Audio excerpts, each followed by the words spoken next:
Paging Dr. Gary C. Please proceed to the geriatrics department. Emergency, emergency, paging Dr. C. Emergency, paging Dr. C. Emergency, emergency, paging Dr. C. Emergency, emergency, paging Dr. C. Emergency, emergency, paging Dr. C. Emergency.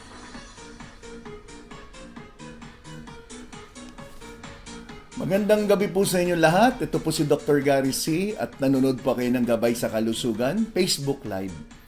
Ngayong gabi po ay ang ating part 2 ng ating pinag-uusapan tungkol sa diabetes mellitus. So yung mga iba sa inyo na hindi nakapanood, sana panoodin nyo muna yung part 1 at magandang i-connect nyo yung part 1 sa part 2. Kasi po, ang tinalakay natin nung nakalipas na Sabado ay tungkol po sa ano ba yung definition mismo, yung diabetes mellitus. So medyo i-review natin, diabetes mellitus, tuloy-tuloy na pagdaloy ng matamis na wiwi, di ba? Yan ang tinalakay natin.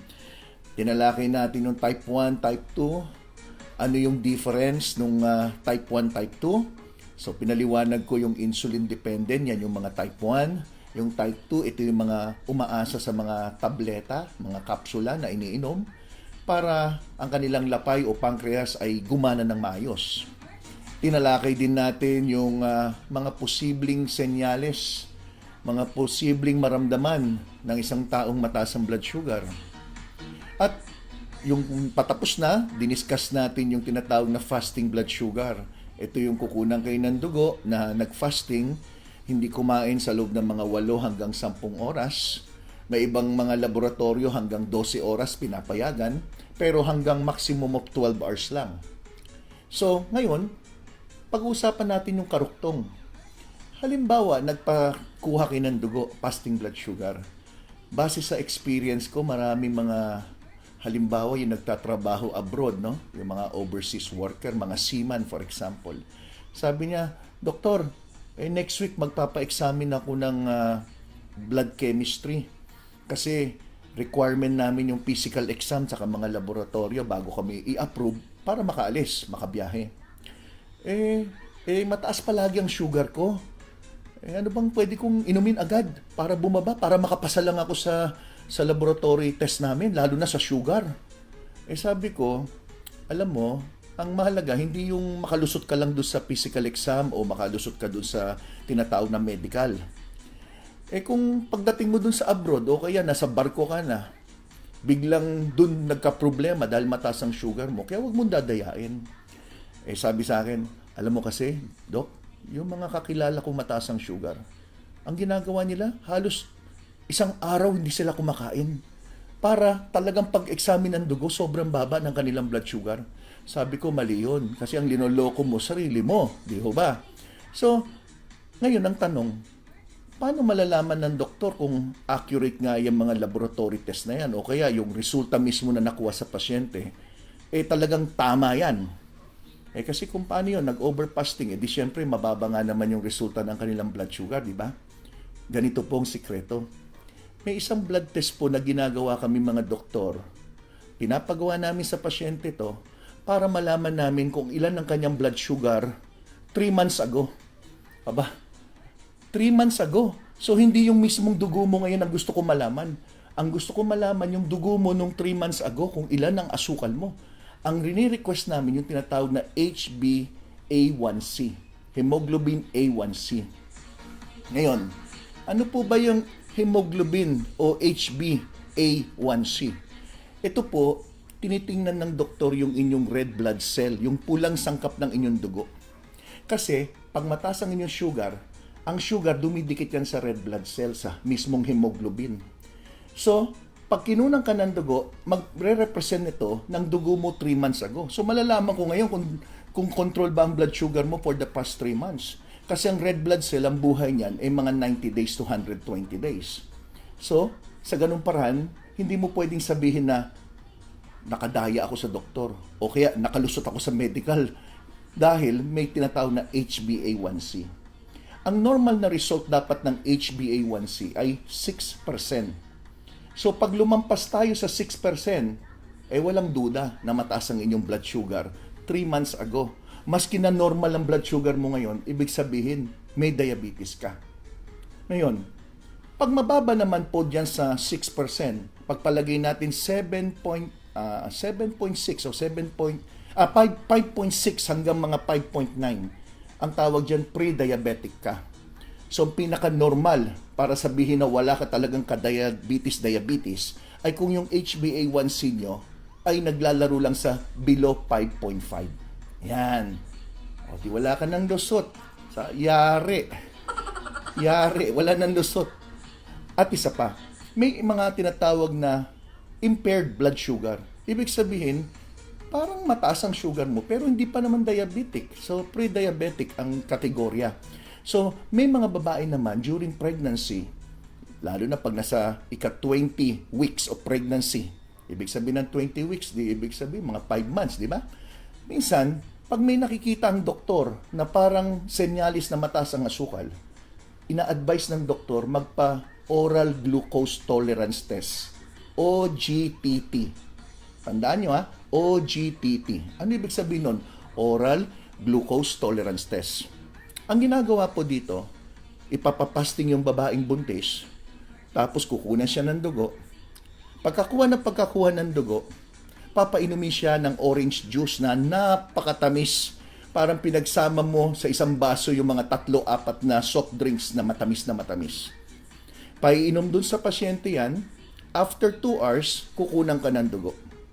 Normally, kung ang tao ay normal, mapabuntis man o hindi, lalaki man o babae, pag ininom mo yung napakatamis na orange juice na yan, pagkalipas lang ng 2 oras, dapat nawala na yan sa katawan nyo. Nagamit na ng katawan mo as a source of energy. Pero, pagkalipas ng 2 hours, pagkakuha ng dugo nyo at ang lumabas na resulta ay 200 milligrams per deciliter, ibig sabihin yan, mataas ang inyong blood sugar at meron kayong diabetes.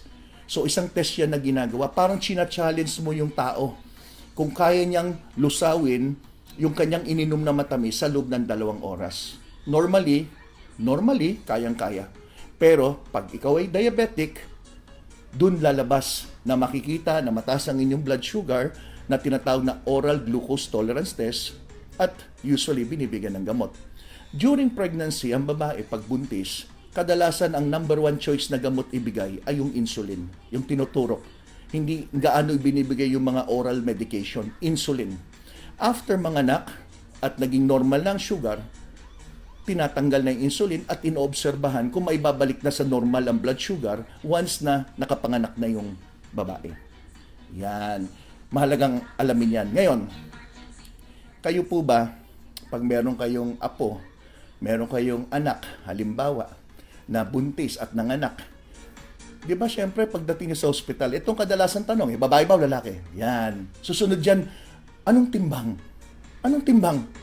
Abay, tuwan-tuwa yung mga lolo, lola, nanay, tatay. Kung yung anak nila, apo nila na lumabas ay, 10 pounds? Ang laki-laki naman ng apo ko.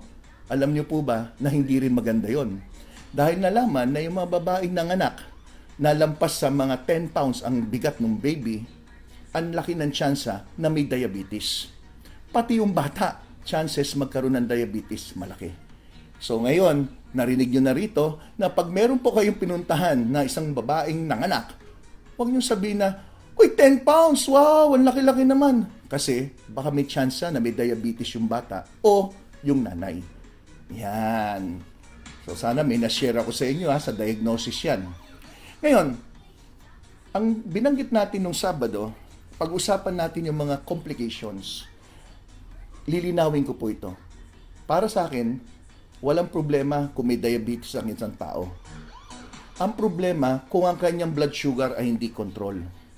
Dahil ang komplikasyon nangyayari lang sa isang taong mataas ang blood sugar ng ilang taon na at hindi ito kontrolado.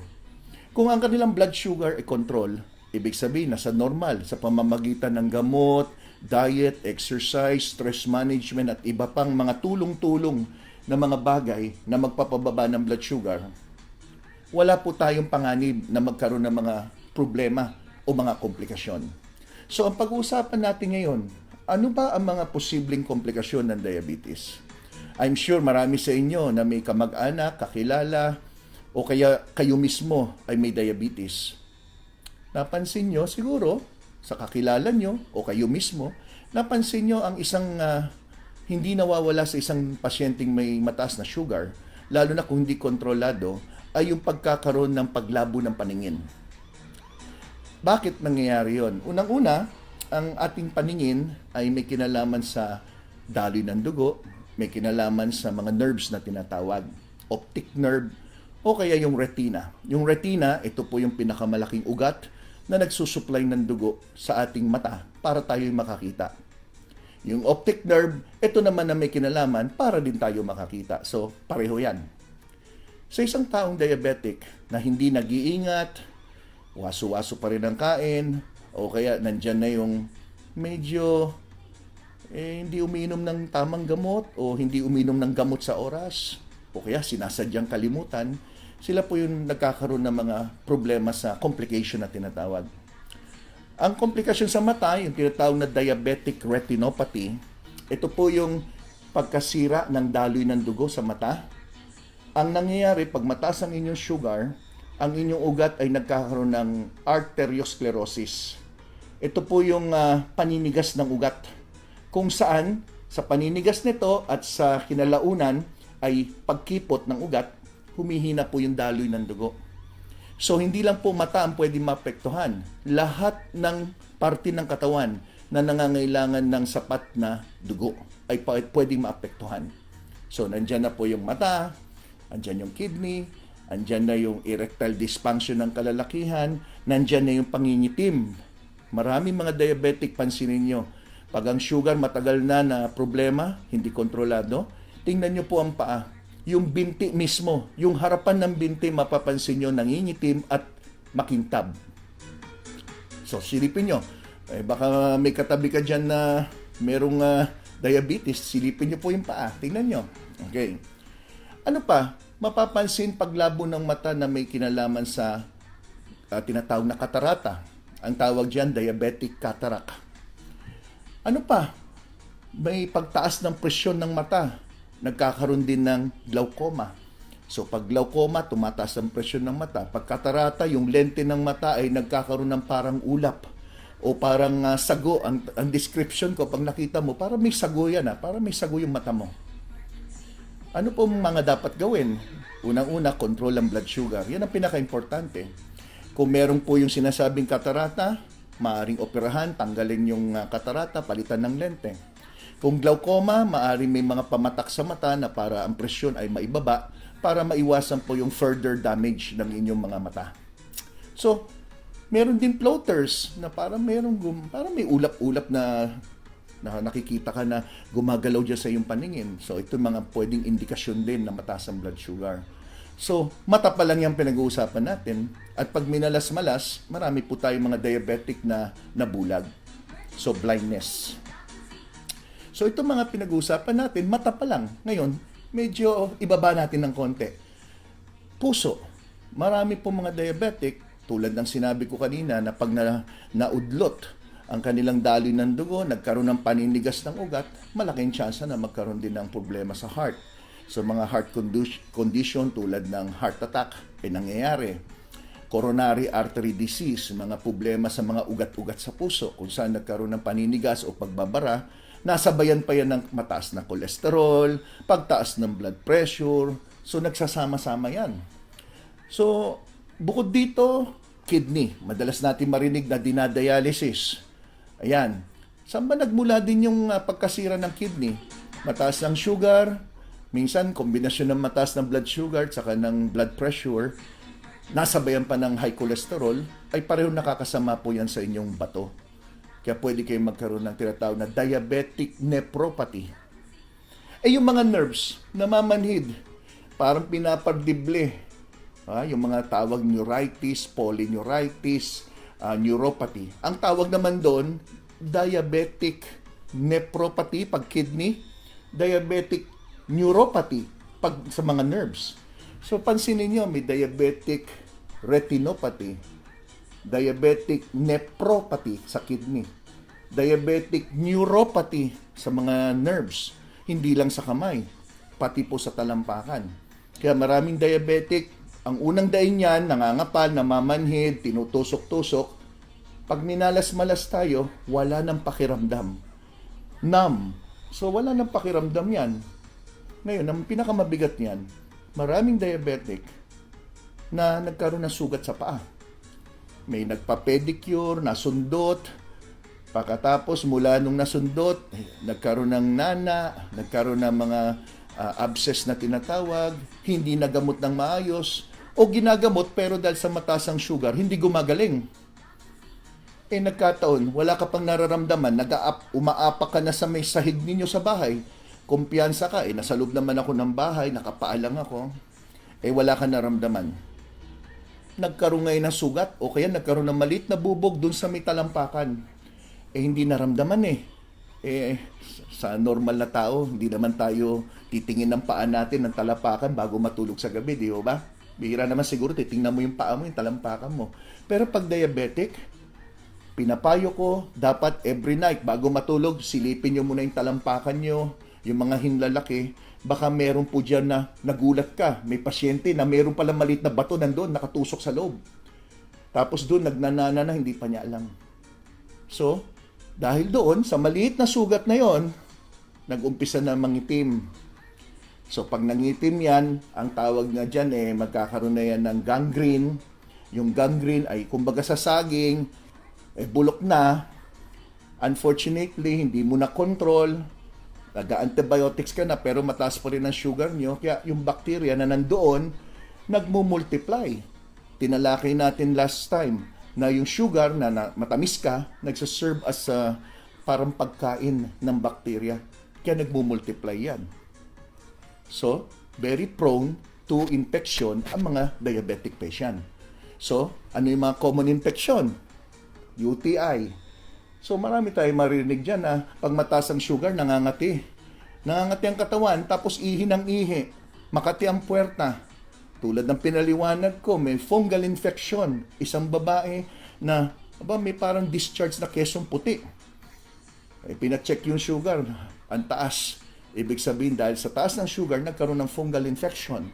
Dun sa vagina, pwede magkaroon din ng fungal infection sa bibig. So pagdila ng mga diabetic, pansinin nyo to, pag kayo po'y may diabetes at mataas, sabihin mo dun sa asawa mo, kung sino man yon, dila ka nga. Pag dila, makita mo dilaw-dilaw yung kanyang dila. Dilaw-dilaw na parang uminom ng gatas. Wala naman. Minsan puti-puti. Pag kinayod mo, may nakakayod kang puti. That is oral candidiasis. That is a fungal infection ng bibig. Ang layman term is oral thrush, ang tawag, oral thrush. Okay. So, himay-himayin mo, maski anong gamot gawin mo dito sa mga binanggit ko, kung ang sugar mo mataas, hindi mo rin maayos. Ano pa, pigsa na pabalik-balik. So, mayroong mga pasyente na may infeksyon sa balat, tapos nagkakaroon ng pigsa, pabalik-balik, yung pala mataas ang sugar. And this could be complication. Pag napabayaan, talagang mas marami pa yung pigsa kaysa yung balat, no? Nangyayari yan sa mga severe cases. So, pag pinag-usapan ng diabetes mo, hindi to dapat, wala yan. Basta uminom ka ng gamot, okay lang. Dapat may regular check-up. Ngayon ang tanong, Dok, sino ba yung mga dapat magpa-check-up? Wala akong diabetes, Dok. O kaya hindi ko pa alam kung may diabetes ako o wala. So, sino ba yung mga dapat? So, ito, bibigyan ko kayo ng mga tips. Number 1, kung ikaw ay overweight.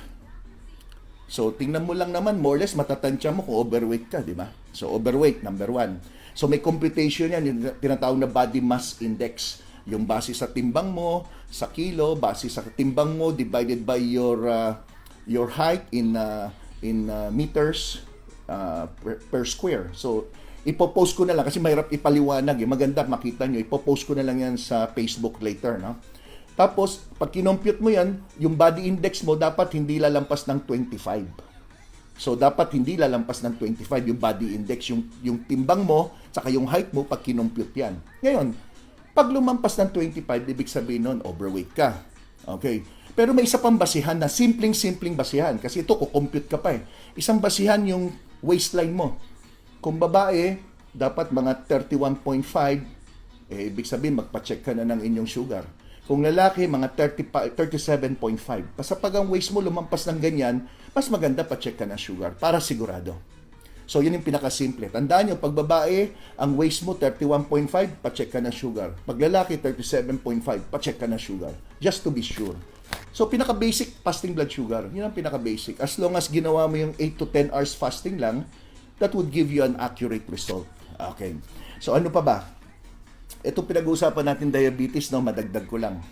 Ito pong sakit na diabetes ay pinangalanan na pang-apat sa fatal disease sa ating bansa. Pang-apat. Ang number 1 is coronary artery disease, yung mga problema sa puso, mga heart attack, ganyan. Sumunod is hypertension and stroke.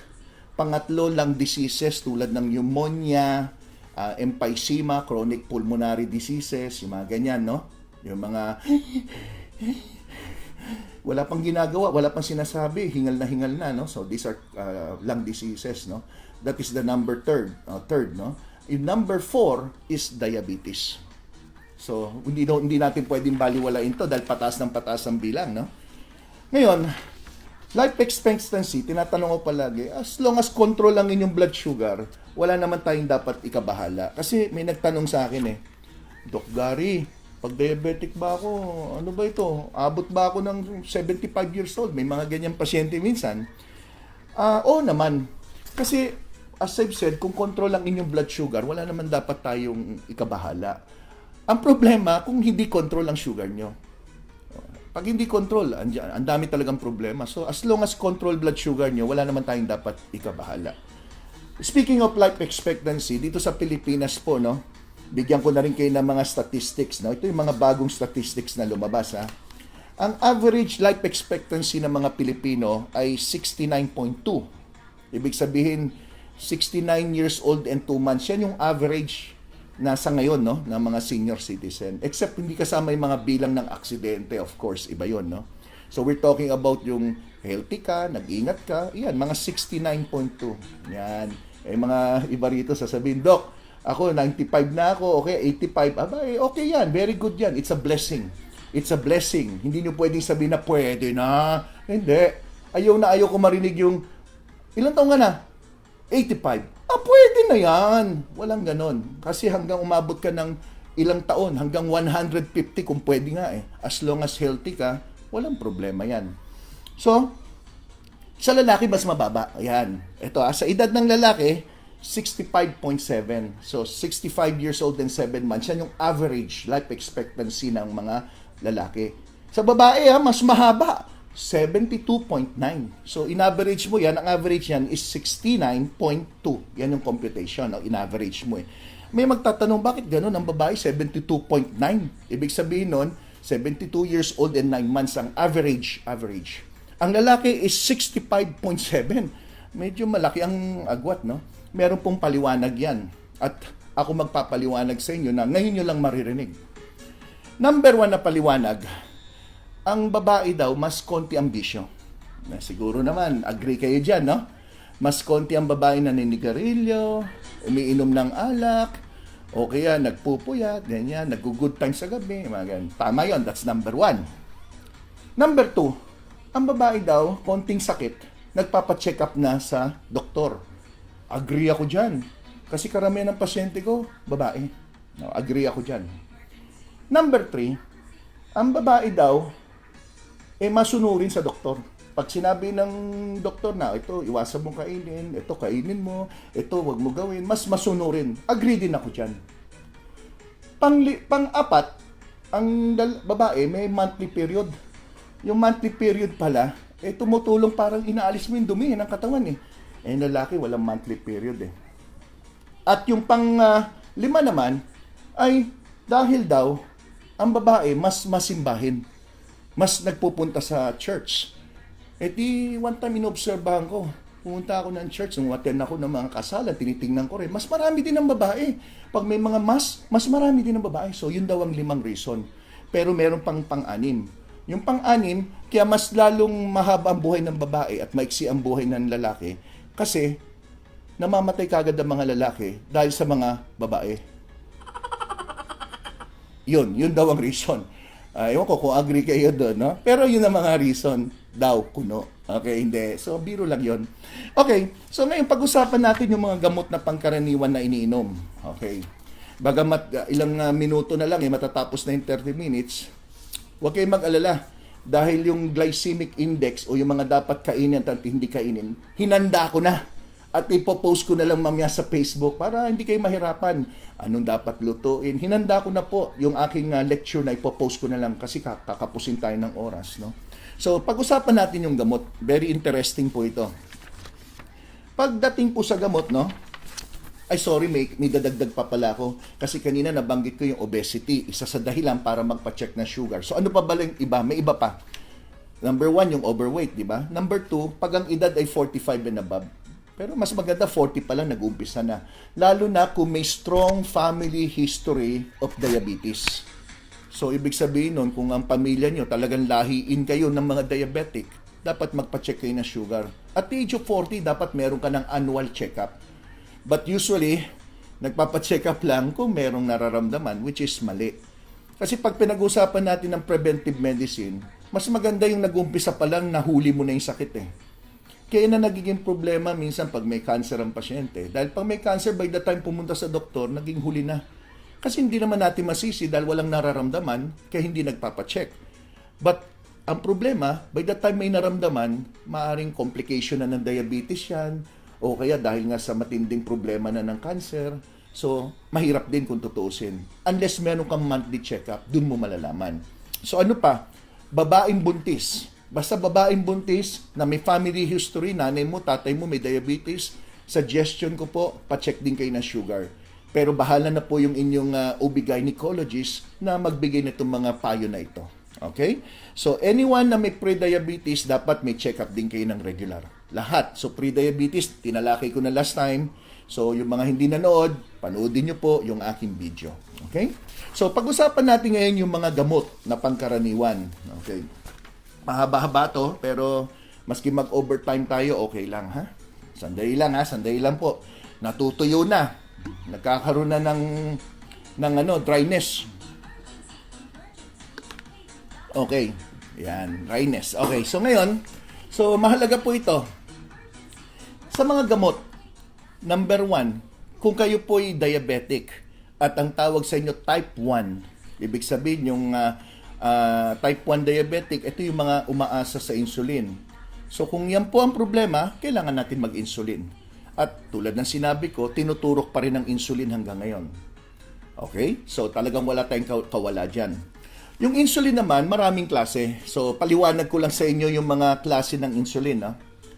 So sa mga type 1 diabetic na nag-insulin o kaya type 2 na diabetic, na hindi naman dapat mag-insulin pero dahil sa hindi makontrol ang kanilang blood sugar, nagpayo na ang kanilang doktor na mag-insulin na rin kasabay ng mga oral medication. So may mga type 2 na nag-i-insulin na rin kasi hindi makuha ng oral medication o kaya matigas ang ulo ng pasyente o kaya dahil sa talagang overweight yung pasyente kaya hindi effective yung gamot na iniinom. Okay, yung mismo pasyente tamad, hindi nag-exercise, hindi kumakain ng tama. So sa mga insulin, meron pong 4 na klase. Ang 4 na klase na yan, una yung tinatawag na rapid acting, sumunod is regular, intermediate, saka yung tinatawag na long acting. Doon pa lang sa salita, rapid acting, di ibig sabihin mabilis.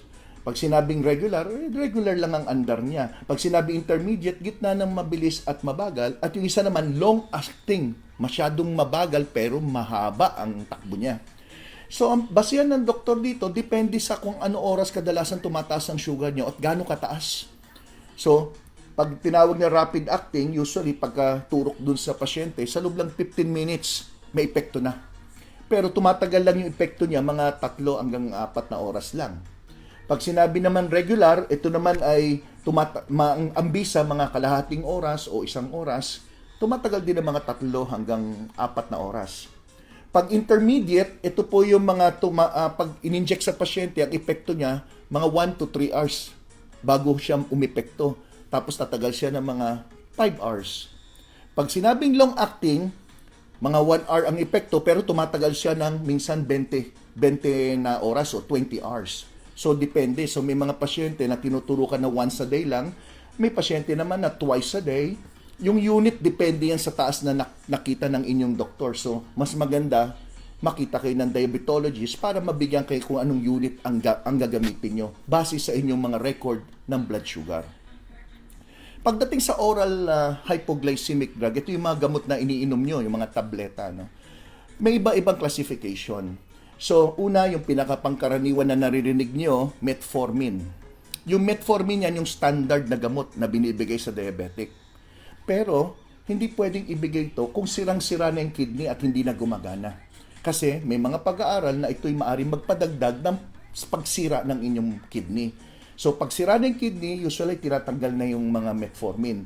Itong metformin, classification nito ng gamot, yung tinatawag na biguanides. So, ang number 1 lang naman na side effect ng metformin ay makakaramdam yung pasyente ng kabag. Gas. Parang palagi may hangin.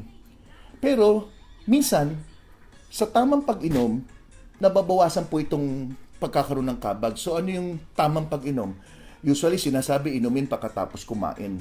So, may mga pasyente ako na maaari makaramdam ng kabag. So, ang ginagawa ko, pinapainom ko itong metformin kasabay na mismo ng pagkain. So, habang kumakain sila, inumin mo na, isabay mo. Pag ito'y ginawa nila, hindi sila nakakaranas ng kabag. Mas nararanasan nila yung kabag kung ininom nila ito immediately after meal o kaya 30 minutes after meal. So, hindi sumabay sa pagkain. So, isa yon. Isa pang classification ng gamot na pangkaraniwan ay yung tinatawag na sulfonylureas. Sulfonylureas. Ito po yung mga may generic name na glibenclamide, glimepiride, glipizin, gliclazide. Ito yung mga may generic name na tinatawag na sulfonylureas. So ito naman, ano ba ang action ng bawat gamot? Kasi nagtataka yung iba, Dok, bakit dalawang gamot ko sa diabetes? Kasi magkaiba po yung action ng dalawang nabanggit ko. Halimbawa na lang, yung sinabi kong metformin. Ang main purpose ng metformin, ini-increase niya yung paggamit ng muscle natin ng sugar. So kung sobra-sobra sugar natin sa dugo, pag uminom ka ng metformin, parang siya yung susi para pumasok yung inyong mga kinain na matatamis sa ating muscle at magamit ng ating muscle as a source of energy. So yan yung main action ng tinatawag na metformin. Yung ano naman, yung isa pang action ng metformin ay iniiwasan niya na yung atay natin maglabas ng sobrang asukal. Nabanggit ko po dun sa ating part 1 na merong tinatawag na endogenous na sugar, yung sugar na ginagawa ng ating atay.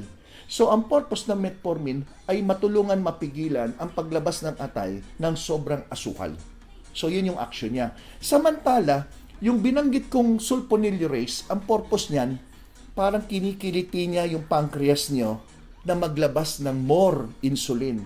Kasi kaya nyo pa maglabas ng insulin kaso tamad. So, ang purpose naman itong mga sulfonylureas ay parang ini-stimulate niya yung inyong pancreas na, sige na, maglabas ka pa ng insulin. So, dalawang action yon na pareho ang purpose, may babangin yung sugar. Yung isa, kilitin yung pancreas to produce insulin. Yung isa naman, pigilan yung paglabas ng asukal mula sa atay at gawin na yung inyong muscle matanggap yung mga asukal para magamit nyo as a source of energy. So, yun yung paliwanag.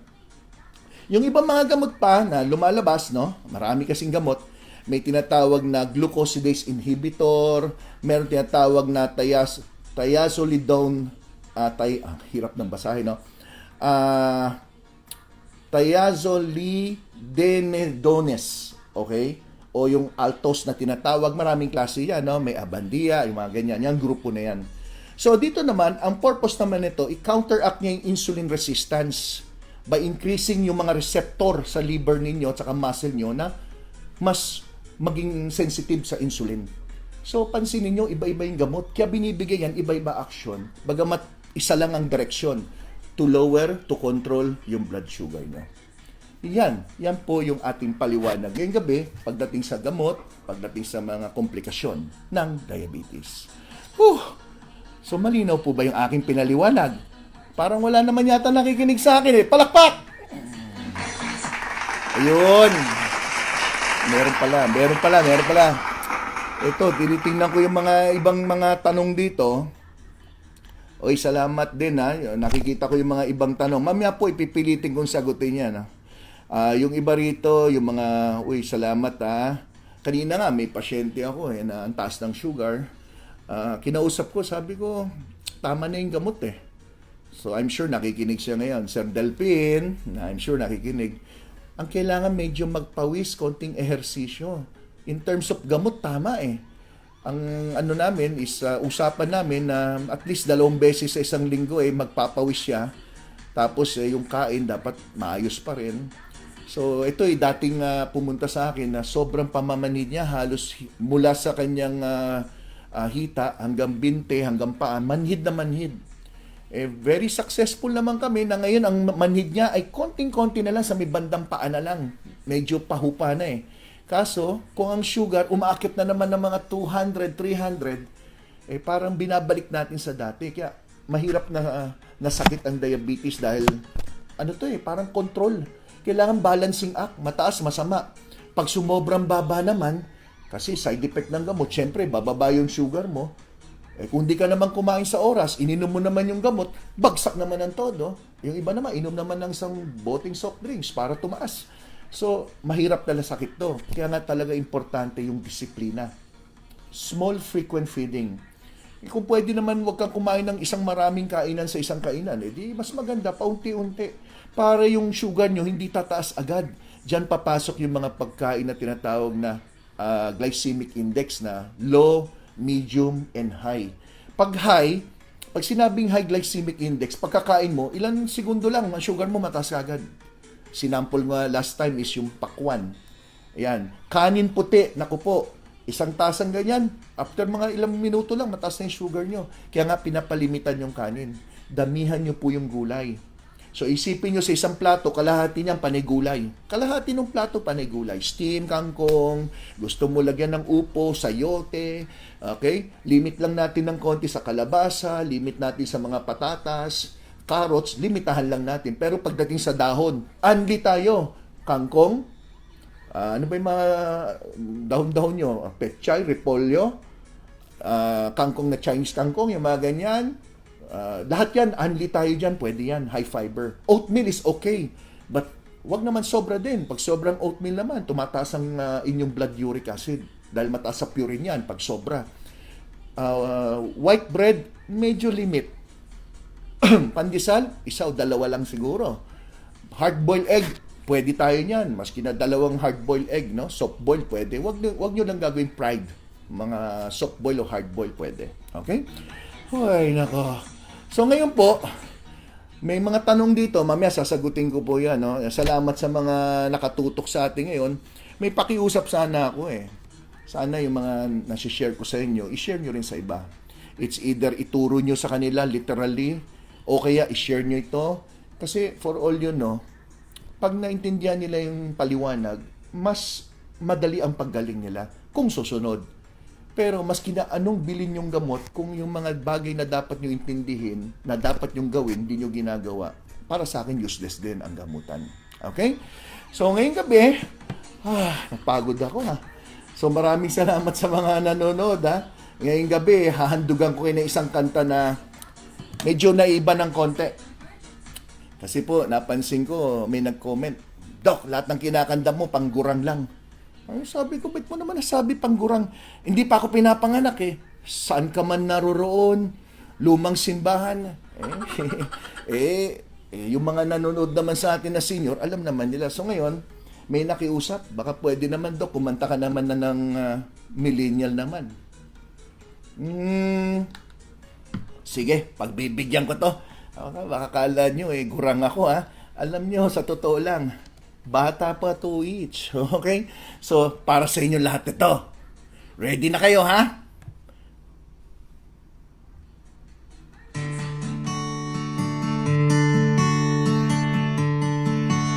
Baka di alam ni Lola to, ha? Kahit ikaw ay magalit sa'yo lang lalapit, sa'yo lang aawit. Kahit na ikaw ay nagbago na, iibigin pa rin kita kahit ayaw mo na.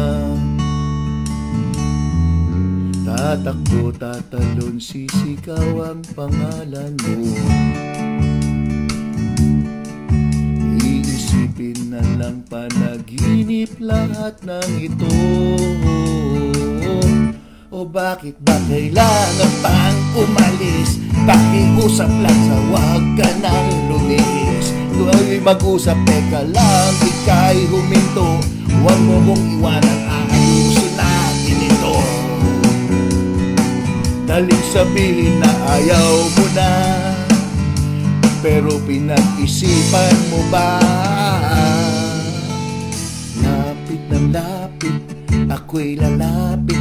Layo ng layo, ba't ka lumalayo? Labo ng labo, ika'y malabo. Malabo, tayo'y malabo. Bumalik at muli ka nang aalis. Tatakbo ng mabilis, yayakapin ng mahigpit. Ang hirap pag di mo alam ang iyong pupuntahan. Kung ako ba ay pagbibigyan o nalilito lang kung saan. Tatakbo, tatalon, sisigaw ang pangalan mo. Iisipin na lang panaginip lahat ng ito. O bakit ba kailangan pang umalis?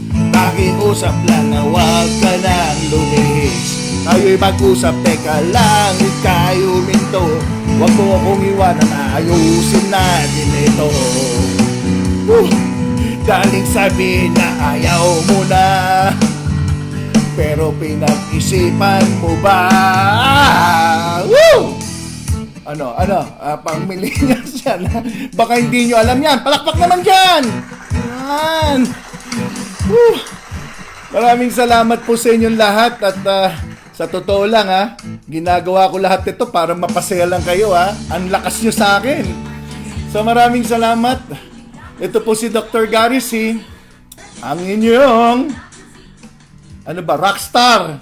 So ito po si Dr. Gary C. at maraming salamat. Thank you sa mga puso-puso ninyo Maraming salamat sa mga nagustuhan yung ating paliwanag. Tulad ng sinabi ko, mahalaga po ang meron kayong kaalaman pagdating sa kalusugan. So maraming salamat po. Bye-bye!